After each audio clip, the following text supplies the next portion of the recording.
Champions ট্রফির আগে ভবিষ্যদ্বাণীর পসরা সাজিয়ে বসেছেন অস্ট্রেলিয়ার সাবেক অধিনায়ক রিকি পন্টিং।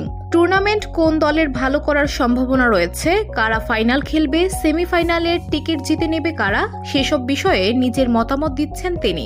এর মধ্যে বাংলাদেশ নিয়ে তার ভবিষ্যদ্বাণী নেতিবাচক।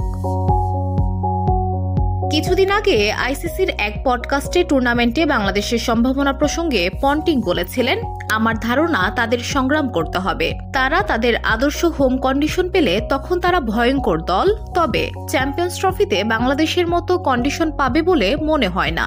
শান্তদের মান নিয়ে প্রশ্ন তুলে দিয়ে সাবেক অজি অধিনায়ক বলেন, এখন দলটিতে কোয়ালিটির অভাব আছে মনে হচ্ছে।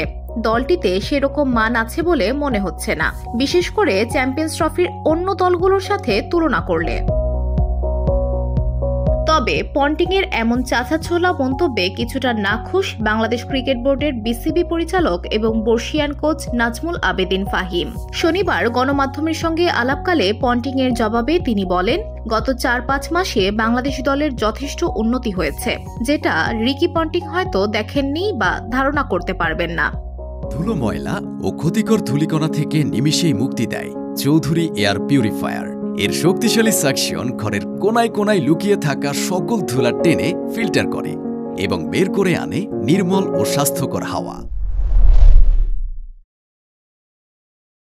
এ সময় পন্টিংয়ের দেশ অস্ট্রেলিয়ার উদ্দেশ্যে চ্যালেঞ্জ ছুড়ে দিয়ে ফাহিম যোগ করেন, কিছু জায়গা ছিল যেখানে আমাদের কনফিডেন্সের অভাব ছিল, ওসব জায়গায় কিছুটা পার্থক্য বোধ হয় এবার আমরা দেখতে পারবো। অস্ট্রেলিয়ার সাথে খেলার সুযোগ হলে বাংলাদেশ অস্ট্রেলিয়াকে কঠিন সময় দেবে।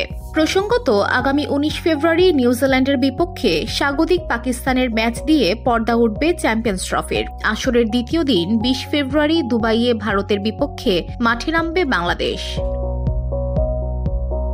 VOD Bangla news desk.